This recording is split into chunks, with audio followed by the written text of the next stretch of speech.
Hi, I'm Joy Crump. I'm from Foodie and Mercantile in downtown Fredericksburg. We are so excited. It's restaurant week and there's a lot going on here downtown. And one of the things that we have on our menu that people seem to really gravitate to, they'd probably kill us if we took it off, would be our black bean burger. So I'm going to show you how to get that done at home.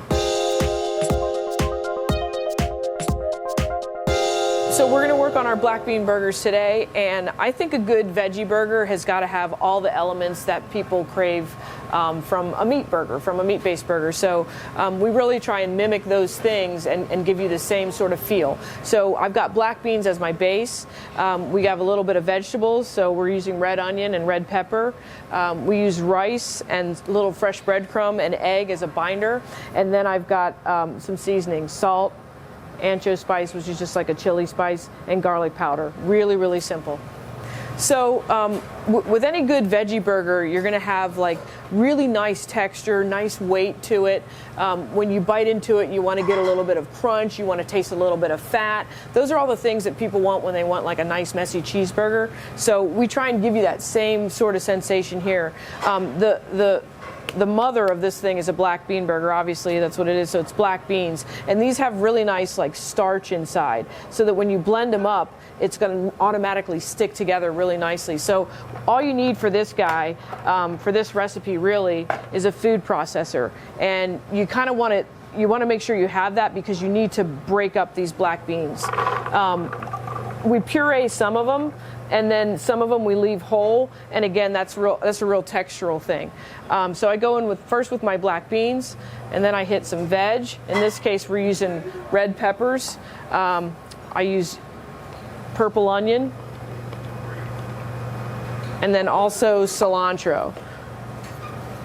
Cilantro's got like a really bright flavor, and since we're mixing in some spice later on with the black bean burgers, it's a really nice counterbalance.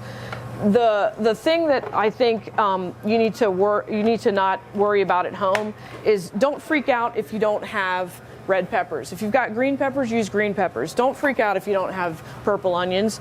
Go ahead and use yellow onions. I hate when you have like a cabinet full of ingredients that you've only used once for some random recipe. So just kind of get comfortable, use what you have. Another major component of a veggie burger is going to be a grain, and in this case we're just going to use regular white rice.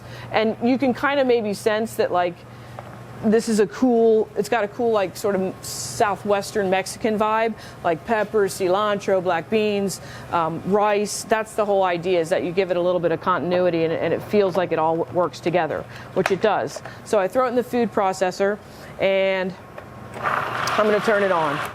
And I'm going to use the pulse button, again, because I don't want everything to be perfectly uniform. I don't mind if I see like a little chunk of pepper. I don't mind if I see a whole cilantro leaf, because that's going to, in the end, that's going to give your burger like texture and a little bit of variety that people welcome when they put it in their mouths.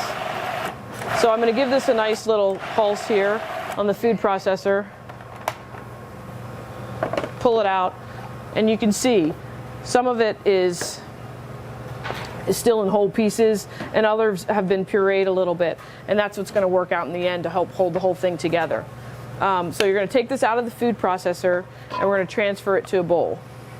That way we can add our other ingredients.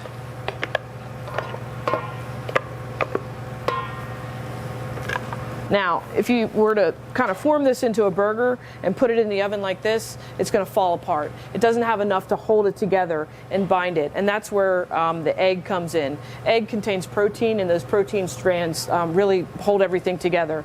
And then I also use fresh breadcrumbs. And oh my God, please don't go to the store and buy breadcrumbs. It's like sand in a can. If you ever make fresh breadcrumbs, it's literally going to take you 10 seconds to take an old piece of bread, throw it in the food processor, and that's it. And you've got this, and it's real, right? And it almost didn't cost you anything because you were going to throw the bread away anyway. I know you were. So I put some breadcrumbs in.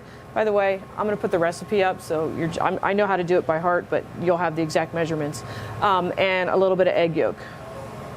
That's going to bind it together. And then we season it. And once again, we're going that sort of Mexican southwestern route. Salt, because everything loves salt. Ancho powder. Ancho powder is like a smoky pepper. It's almost like chipotle, but it doesn't have the heat. It's almost like a chipotle pepper. And then a little bit of garlic powder. And again, if you don't have garlic powder at home, who cares? Use onion powder. If you don't have chipotle and you've got cayenne, who cares? Use cayenne. Don't go out and buy something that you're only going to use once. Just use what you're comfortable with and what you already have at home. So I said really the only thing that you need for this recipe is a food processor, and that's kind of true. We use at the restaurant, we also use a ring mold, and that's just to form the burgers into perfect burgers because I want them to be perfect every single time. At home, you can use your hands. All I do is I take a little pan spray, spray my pan so I don't have anything sticking, take my ring mold, you don't have to use one. I put a little mix in here. And it's going to be like a nice big old fat black bean burger. Cool thing about this recipe that I learned, because we tested it and we tested it and we tested it and we tested it, is that once it's cooked off, you can freeze it, stick in the freezer, pull out one at a time. You can heat it up in the oven. You can heat it up in a pan on top of the stove. It's really versatile. So I kind of dig that about these black bean burgers. Boom. So now you've got two perfect burgers. I'm going to go slide them in the oven. You're going to cook them at 350 for about 20 minutes. That's all it's going to take. So I'll be right back.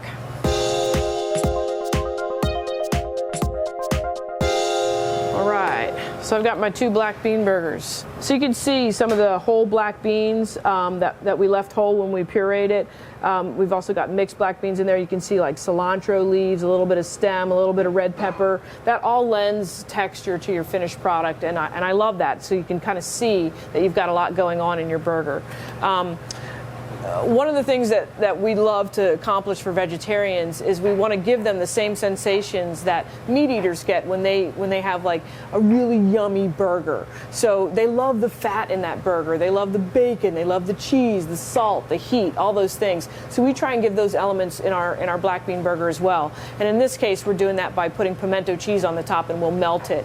Now at home, it doesn't matter if you don't have pimento cheese. You can get that from the grocery store, or you can also use like sharp cheddar cheese. You can use provolone, anything you've got. You can use no cheese at all. But the point is you want to give the same sensations that someone who's eating meat might get when they enjoy their burger. So in this case, we're going to use pimento cheese. We're going to spread a little bit on top. I'll do one with and one without.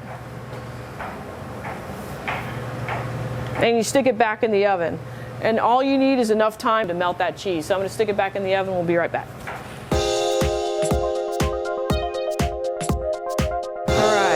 So I got my finished burger, one with cheese, one without. I think we're going to pick the one with cheese. Comes right off of this guy. Put it on your bun. We're going to go on top with a little, we use cilantro mayo, so I'm going to go on top with a little bit of cilantro mayo.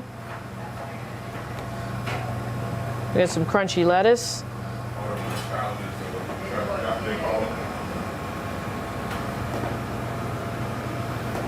All right, that's how you make a black bean burger at home. We hope you come down and try ours, and we have a lot of other things on our menu at Foodie and Mercantile. And while you're here, stop at a lot of other places in downtown Fredericksburg. We've got a lot to see and do.